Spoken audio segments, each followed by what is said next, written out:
देखिए अपन कार्य जान चुके हैं, कार्य क्या होता है, उष्मा क्या होती है, उष्मा के सभी कॉन्सेप्ट अपन ने अच्छे से जान लिए हैं।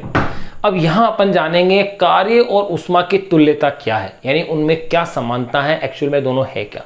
तो देखो इसकी अगर चर्चा करें तो आप कह सकते हैं कार्य और उष्मा दोनों ही ऊर्जा के क्या है, रूप हैं। यानी कार्य को तो उष्मा में और उष्मा को कार्य में रूपांतरित किया जा सकता है एक तरह से। जिस तरह से अपन कैलोरी को जूल में चेंज करते हैं, जूल को कैलोरी में चेंज करते हैं, यानी कि कार्य को उष्मा में और उष्मा को कार्य में रूपांतरित किया जा सकता है। अर्थात एक ही सिक्के के दो पहलू हैं, यानी कि एक ही ऊर्जा के दो क्या हैं, रूप हैं। कैसे? अगर आप हाथों को आपस में अपन ऐसे रगड़ते हैं तो किया गया कार्य उष्मा के रूप में परिणित हो जाता है, बदल जाता है। और जब पानी को गर्म करते हैं तो भाप के रूप में उसके ढक्कन को हटाने का प्रयास किया जाता है, तो कार्य उष्मा कैसे बदल रही है, कार्य में।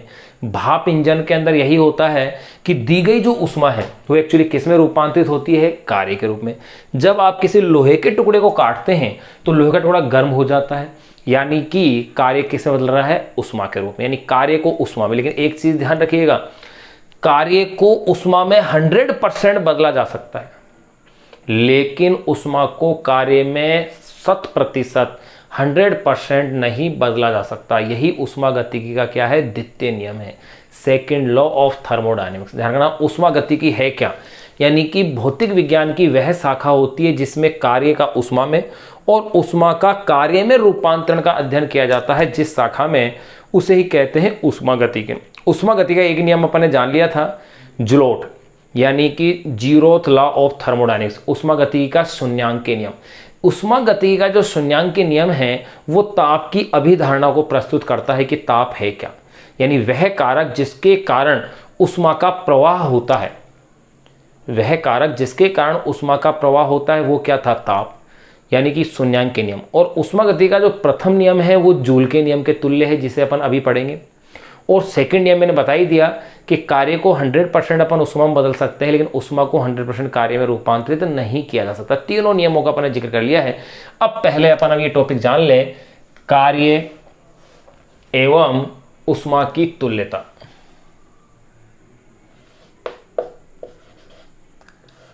कार्य तथा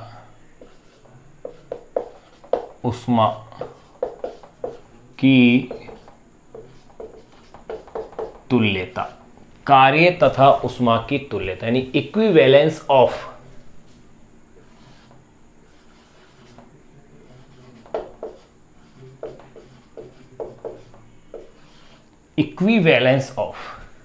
वर्क एंड हीट।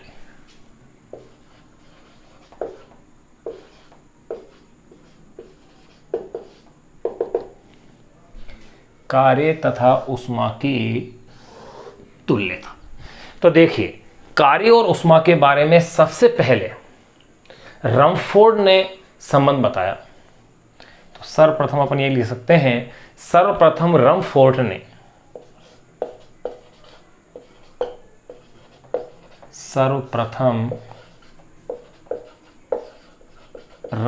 भाई साइंटिस्ट नेम है, सर्वप्रथम रमफोर्ड ने उष्मा तथा कार्य में संबंध बताया।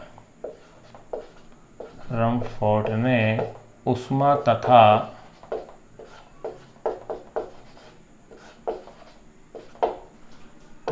कार्य में संबंध बताया। सबसे पहले उष्मा और कार्य में संबंध किसने बताया, रमफोर्ड नामक साइंटिस्ट ने बताया। बाद में जूल ने उसे गणितीय रूप में सत्यापित किया।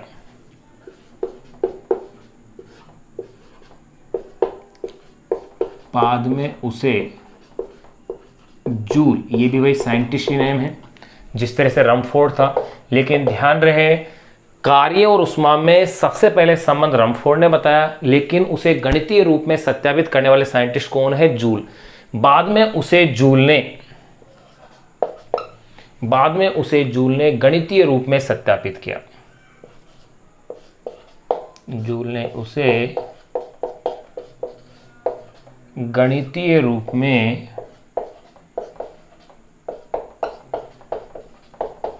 सत्यापित किया, और ये जो गणितीय रूप था यही जूल का नियम कहलाया। तो आप कह सकते हैं कि जूल के अनुसार उष्मा तथा कार्य दोनों ही ऊर्जा के रूप है। उष्मा तथा कार्य दोनों ही क्या है? ऊर्जा के रूप है। उष्मा अव्यवस्थित ऊर्जा है जबकि कार्य क्या है? व्यवस्थित ऊर्जा है। ये अपन कह सकते हैं। तो देखिए गणितीय रूप में सत्यापित किया।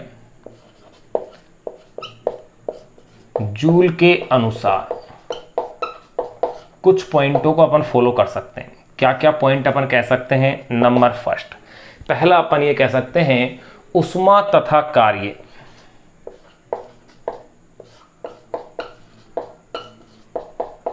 उष्मा तथा कार्य दोनों ही ऊर्जा के रूप है। दोनों ही ऊर्जा के रूप है। फर्स्ट पॉइंट ये ध्यान रखना है, जूल के अनुसार उष्मा तथा कार्य दोनों ही क्या है? ऊर्जा के रूप है। इसमें से उष्मा तो क्या है? अव्यवस्थित रूप है, जबकि कार्य क्या है? व्यवस्थित रूप है। तो आप इसी पॉइंट में ऐड करके कह सकते हैं उष्मा अव्यवस्थित। चलो पॉइंट डाल देते हैं अपन।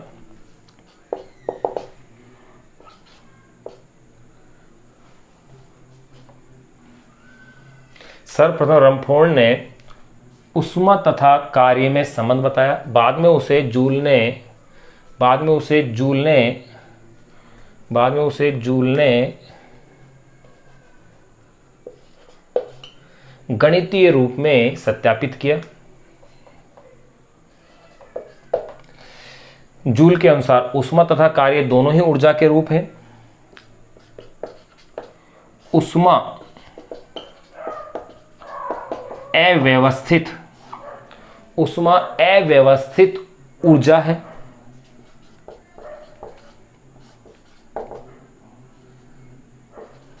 अव्यवस्थित ऊर्जा है, जबकि कार्य व्यवस्थित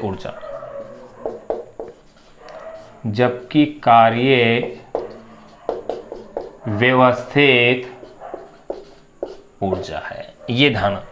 तीसरा एक पॉइंट जो इसका गणितीय रूप है वो क्या कहता है? वो ये कहता है कि यदि कार्य को उष्मा में अथवा उष्मा को कार्य में परस्पर रूपांतरित किया जाए तो किया गया कार्य और उत्पन्न उष्मा परस्पर क्या होते हैं? समानुपाती होते हैं। तो अपन एक पॉइंट ये कह सकते हैं, यानी कि नंबर 1 ये, नंबर 2 ये और नंबर 3 ये। तो अपन कह सकते हैं कि यदि कार्य को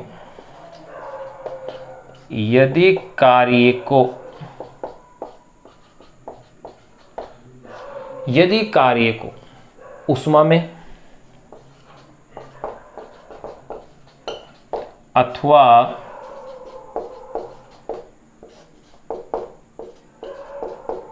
उष्मा को कार्य में, यदि कार्य को उष्मा में अथवा उष्मा को कार्य में रूपांतरित किया जाए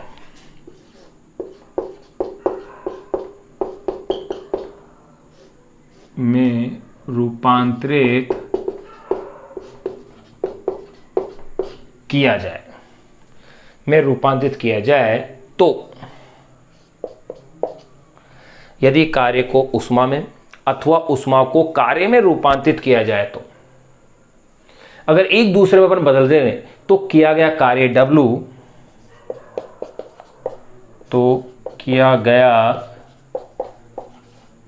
कार्य W एवं उत्पन्न उष्मा, जिसे अपन Q या S से शो करते हैं, एवं उत्पन्न उष्मा कैपिटल Q परस्पर समानुपाती होते हैं।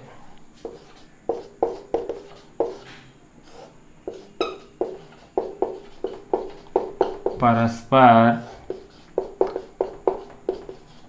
समानुपाती होते हैं। तो ध्यान रखिएगा, यदि कार्य को उष्मा में अथवा उष्मा को कार्य में रूपांतरित किया जाए तो किया गया कार्य W एवं उत्पन्न उष्मा Q परस्पर समानुपाती होते हैं। अर्थात W इज प्रोपोर्शनल Q।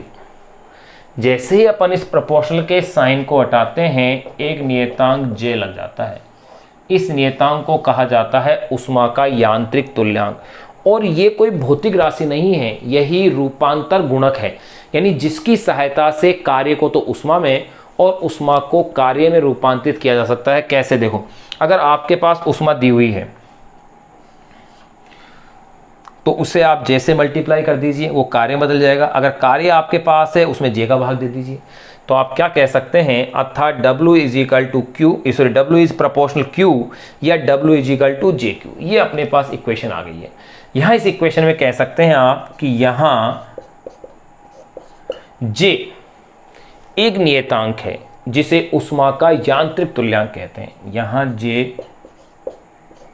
एक नियतांक है, यानी इसकी वैल्यू फिक्स है, जिसे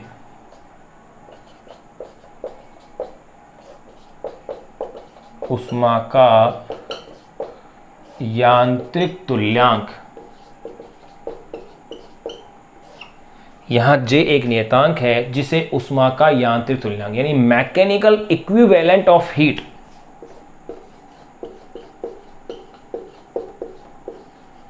मैकेनिकल इक्विवेलेंट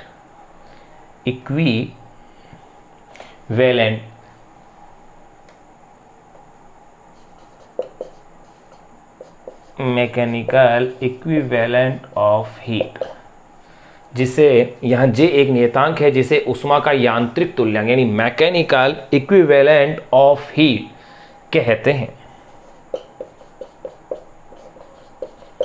अब देखिए, अगर इस J को आपको परिभाषित करना है तो कैसे अपन इसे परिभाषित कर सकते हैं।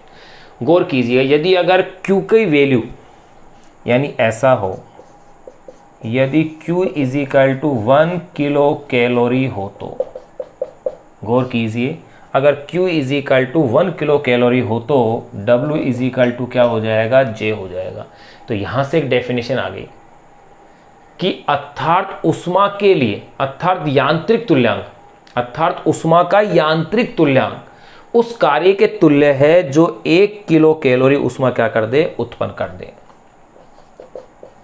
अर्थात यहां इसकी अपन डेफिनेशन बना लेते हैं, अर्थात उष्मा का यांत्रिक तुल्यांक,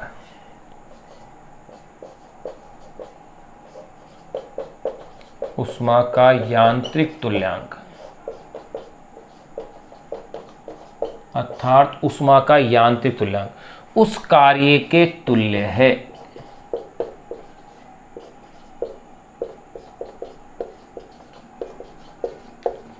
उस कार्य के तुल्य है जो 1 किलो कैलोरी उष्मा क्या कर दे, उत्पन्न कर दे।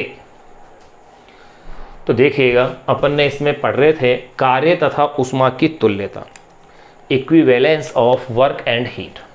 सर्वप्रथम रमफोर्ड ने उष्मा और कार्य में संबंध बताया, बाद में उसे जूल ने गणितीय रूप में सत्यापित किया। जूल के अनुसार उष्मा तथा कार्य दोनों ही ऊर्जा के रूप हैं। उष्मा अव्यवस्थित ऊर्जा है जबकि कार्य क्या है, व्यवस्थित ऊर्जा है। यदि कार्य को उष्मा में अथवा उष्मा को कार्य में रूपांतरित किया जाए तो किया गया कार्य W एवं उत्पन्न उष्मा Q परस्पर समानुपाती होते हैं। अर्थात W इज प्रोपोर्शनल Q या W is equal to JQ। यहाँ J एक नियतांक है जिसे उष्मा का यांत्रिक तुल्यांक, मैकेनिकल इक्विवेलेंट ऑफ हीट कहते हैं। यदि Q is equal to 1 kilo calorie हो तो W is equal to J होगा। कंफर्म यही होगा, Q की वैल्यू 1 रख लो आप। अर्थात उष्मा का यांत्रिक तुल्यांक उस कार्य के तुल्य है जो, एक बार आप इसे नोट कीजिए एज इट, ऐसे कैसे, फिर इसके आगे के पॉइंटों को अपन और डिस्कस करते हैं। आप इसका स्क्रीनशॉट भी ले सकते हैं।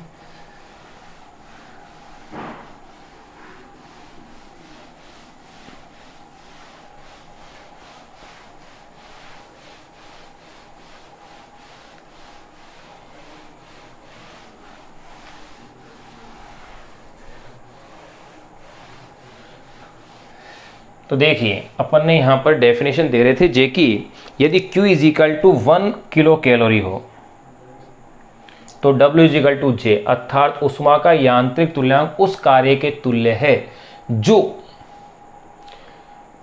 1 किलो कैलोरी, जो 1 किलो कैलोरी उष्मा उत्पन्न करने के लिए आवश्यक होता है। अर्थात उष्मा के यांत्रिक उस कार्य के तुल्य है जो 1 किलो कैलोरी उष्मा उत्पन्न करने के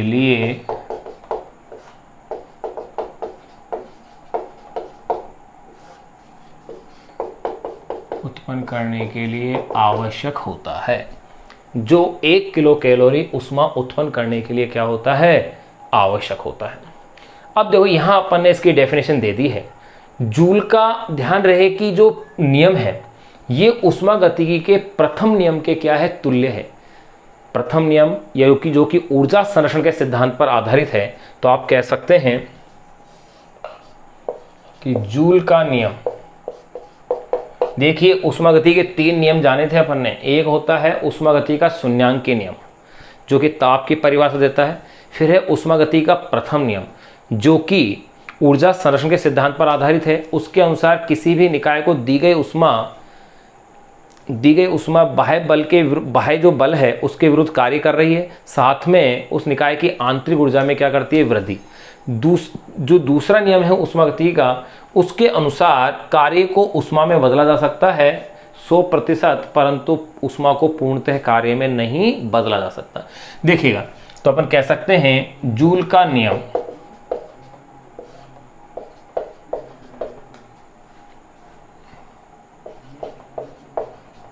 का नियम ऊष्मागतिकी के प्रथम नियम, ऊष्मागतिकी के प्रथम नियम यानी कि फर्स्ट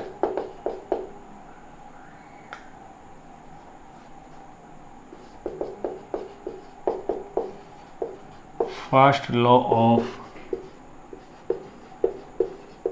थर्मोडायनेमिक्स, ऊष्मागतिकी के प्रथम नियम के तुल्य है। ध्यान रखिएगा, जूल का नियम ऊष्मागतिकी के प्रथम नियम के क्या है, तुल्य है। अब अपन जे की बात करें तो देखो जे का मान क्या क्या है। देखिएगा, जे का जो मान होता है वो होता है 4.186। आगे और भी डिजिट होती है, वैसे 4.18 तक ही ले रहे हैं, जूल प्रति कैलोरी। ये इस जे का मान है उष्मा के यांत्रिक तुल्यांकन। इसे ही आप अप्रॉक्स लिख सकते हो 4.2 जूल पर कैलोरी। अगर इसे आप जूल को चेंज करना चाहें तो देखो जूल की जगह आप 10⁷ अर्ग पर कैलोरी भी कह सकते हो, क्योंकि 1 जूल में 10⁷ अर्ग होते हैं। या इसे आप कह सकते हो 4.2 इंटू 10⁻³ जूल, 10⁻³ जूल अपॉन में किलो कैलोरी। ये इस जे के मान है। अब देखिएगा, यहाँ एक पॉइंट विशेष आपको ध्यान रखना है कि जे कोई भौतिक राशि नहीं है, बल्कि ये क्या है, रूपांतर गुणक है, जिसकी सहायता से कार्य को उष्मा में और उष्मा को कार्य में बदला जा सकता है। तो यहाँ ये पॉइंट आप नोट कर लें कि जे कोई भौतिक राशि नहीं है, बल्कि एक रूपांतर गुणक है, या कह सकते हैं अपितु एक रूपांतर गुणक है, बल्कि एक क्या है, रूपांतर गुणक है। कैसे चेंज कर लेते हैं, ध्यान रखिएगा, ये अपन वैसे पढ़ चुके हैं कि 1 कैलोरी इज इक्वल टू होता है 4.2 जूल, याद रखिएगा, या 1 joule is equal to 0.24 calorie. ये आपको याद रखना है कि 1 कैलोरी बराबर 4.2 जूल या 1 जूल बराबर 0.24 कैलोरी। इस कॉन्सेप्ट से आप जूल को कैलोरी में और कैलोरी को जूल में रूपांतरित कर सकते हैं। अब यहाँ अपन कुछ जो अच्छे कॉन्सेप्ट अपने पास बन के आते हैं उनकी अपन चर्चाएं करते हैं, उनको समझते हैं। आप इसे नोट कीजिएगा।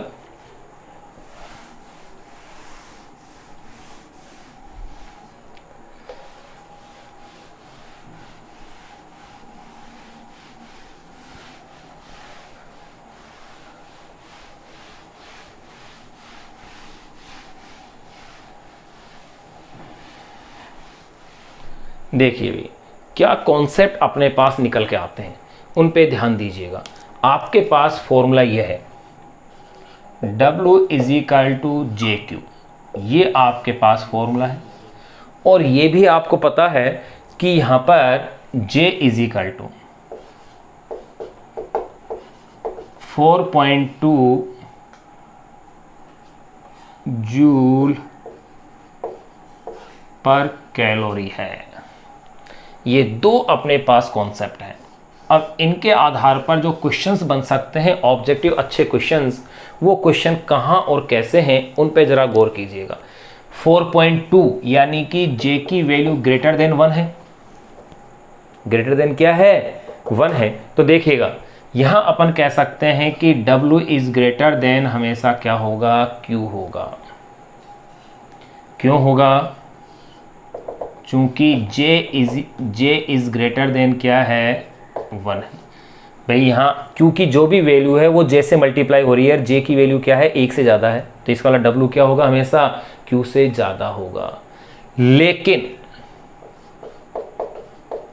ये भी विशेष ध्यान रखिएगा कि एक जो कैलोरी होता है वो 1 जूल से क्या होता है, बड़ा होता है।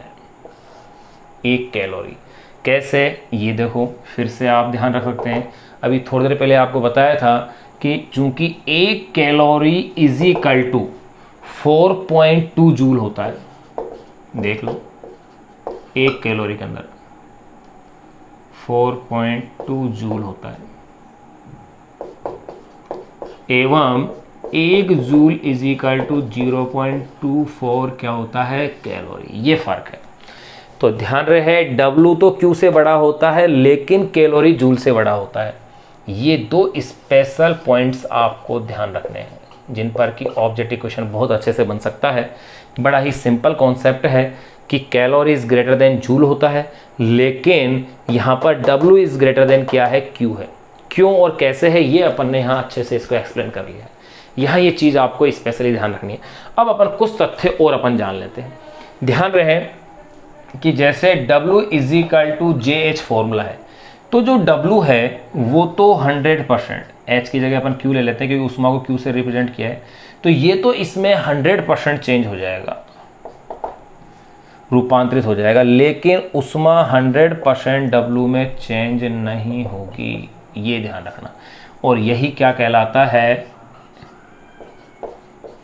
यही है ऊष्मागतिकी का द्वितीय नियम। इसे ही अपन कहते हैं ऊष्मागतिकी का द्वितीय नियम, यानी कि सेकंड लॉ ऑफ थर्मोडायनेमिक्स, या शॉर्ट में आप कह सकते हैं slot, second law of thermodynamics. यही ऊष्मागतिकी का क्या है, द्वितीय नियम है। तो यहां आपने देखो ये चीजें देख ली है कि भाई W अधिक बड़ा है कार्य, या ऊष्मा अधिक बड़ी है, या कैलोरी अधिक बड़ी है। तो ध्यान रखना कार्य की जूल में अगर मात्रा की बात की जाए, कार्य की जूल में मात्रा ये बड़ी होगी किससे, कार्य की ऊष्मा में मात्रा। ये कह सकते हैं कार्य की कैलोरी मात्रा। चलो इसकी जरूरत है नहीं, वैसे ये पॉइंट अपन जान चुके हैं, दोबारा लिखने की आवश्यकता है नहीं। ये लो, यहाँ तक के तथ्य आपने जान लिए हैं, एक बार आप इसे नोट कीजिए। अब अपन ये भी देखेंगे कि कार्य और ऊष्मा की तुल्यता और कितनी है।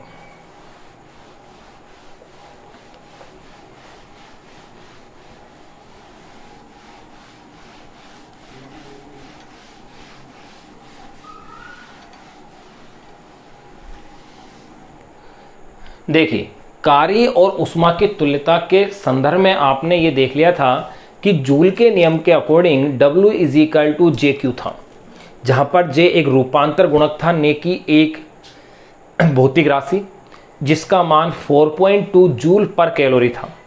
और यहां आपने ये भी देख लिया कि W is greater than Q होता है क्योंकि J का मान ग्रेटर देन 1 है, क्योंकि J का मान 1 से क्या है, अधिक है। लेकिन कैलोरी का मान जूल से अधिक होता है क्योंकि 1 calorie = 4.18, 1 calorie equal to 4.2 joule था, ये अपन ने देख लिया था। यानी कैलोरी का मान जूल से अधिक है, लेकिन वहीं अगर अपन देखें तो W किससे अधिक है, Q से अधिक है। ये आपने देख लिया।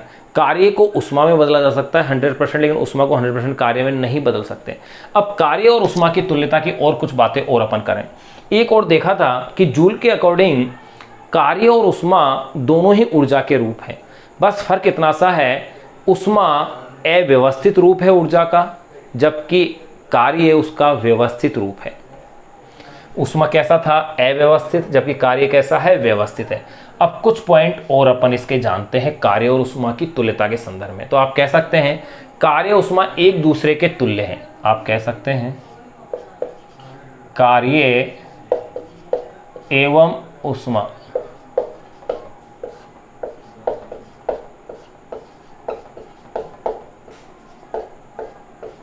एक दूसरे के तुल्य है, क्योंकि देखिए कैसे कह सकते हैं, 2 एग्जाम्पल्स अपन जान लें। कैसे कह सकते हैं, क्योंकि कार्य करके उष्मा उत्पन्न की जा सकती है और उष्मा से कार्य संपन्न किया जा सकता है। तो आप कह सकते हैं कार्य एवं उष्मा,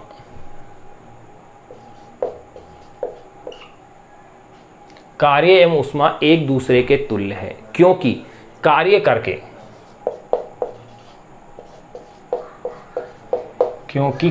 करके उष्मा उत्पन्न की जा सकती है,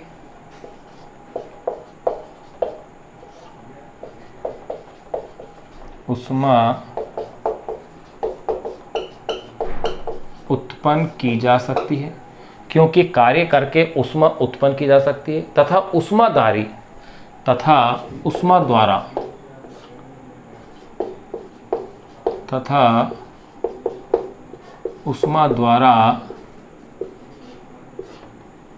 कार्य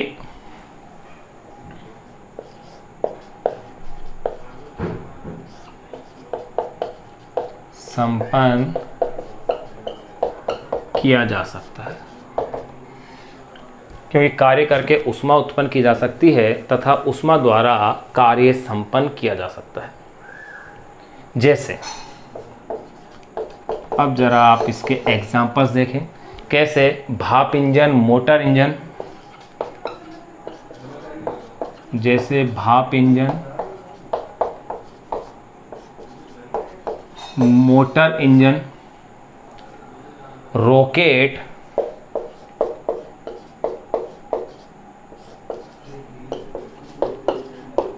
इत्यादि मशीनों में, भाप इंजन, मोटर इंजन, रॉकेट इत्यादि मशीनों में उष्मा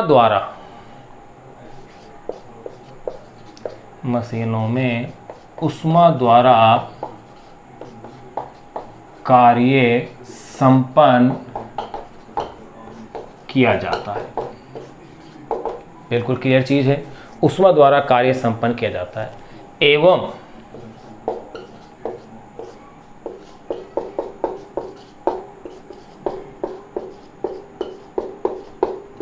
लोहे के टुकड़े में छेद करने पर,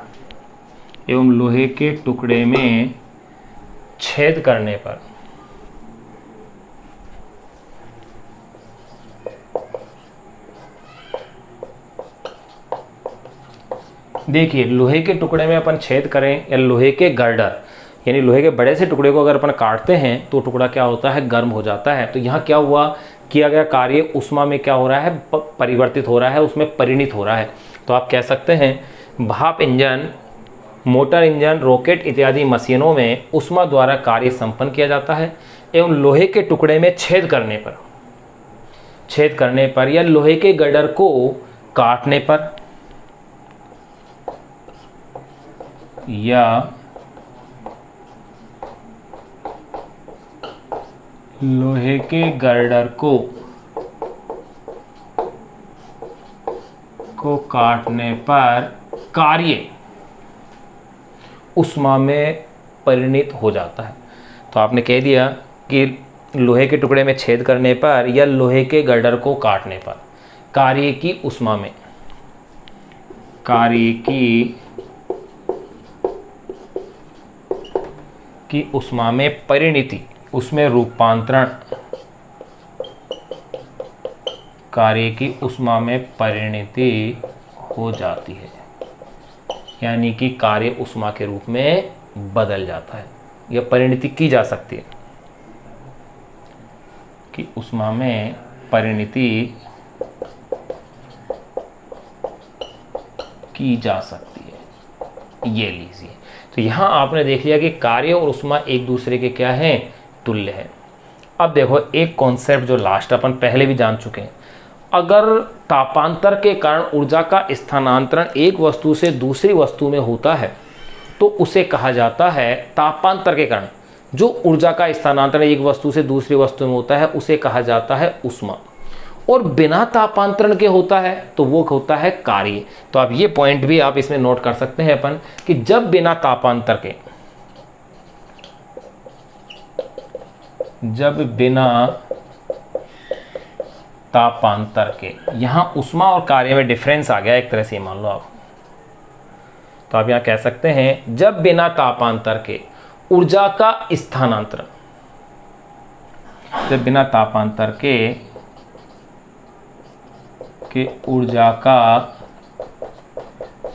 स्थानांतरण, जब बिना तापांतर के ऊर्जा का स्थानांतरण एक वस्तु से दूसरी वस्तु, एक वस्तु से दूसरी वस्तु को होता है, एक वस्तु से दूसरी वस्तु को होता है, तो जब बिना तापांतर के ऊर्जा का स्थानांतरण एक वस्तु से दूसरी वस्तु को होता है तो उसे कार्य कहते हैं।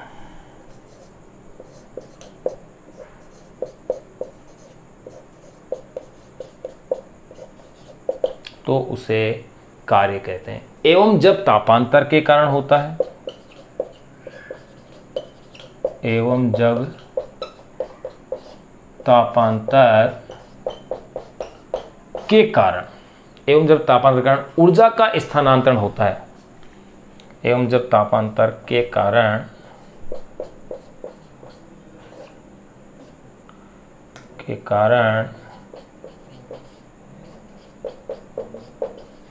ऊर्जा का स्थानांतरण होता है तो उसे ऊष्मा कहते हैं।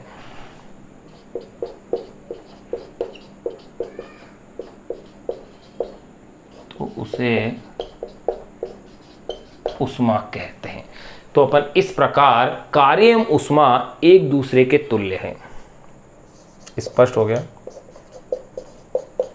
इस प्रकार कार्य एवं ऊष्मा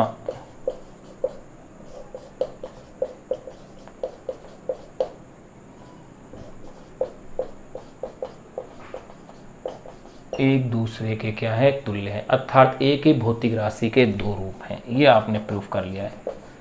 अर्थात एक ही भौतिक राशि के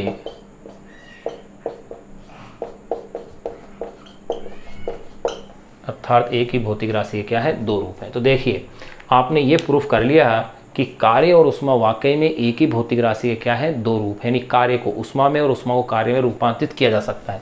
तो देखिए कार्य एवं ऊष्मा एक दूसरे के तुल्य हैं क्योंकि कार्य करके ऊष्मा उत्पन्न की जा सकती है तथा ऊष्मा द्वारा कार्य संपन्न किया जा सकता है। जैसे भाप इंजन, मोटर इंजन, रॉकेट इत्यादि मशीनों में ऊष्मा द्वारा कार्य संपन्न किया जाता है एवं लोहे के टुकड़े में छेद करने पर या लोहे के गर्डर को काटने पर कार्य की ऊष्मा में परिणति की जा सकती है। परिणति मतलब उसमें रूपांतरण, उसमें बदला जा सकता है। जब बिना तापांतरण के ऊर्जा का स्थानांतरण एक वस्तु से दूसरी वस्तु को होता है तो उसे कार्य कहते हैं एवं जब तापांतर के कारण ऊर्जा का स्थानांतरण होता है तो उसे ऊष्मा कहते हैं। इस प्रकार कार्य एवं ऊष्मा एक दूसरे के तुल्य हैं, अर्थात एक ही भौतिक राशि क्या है, दो रूप। एक बार आप इसे नोट कीजिएगा एज इट ऐसे कैसे।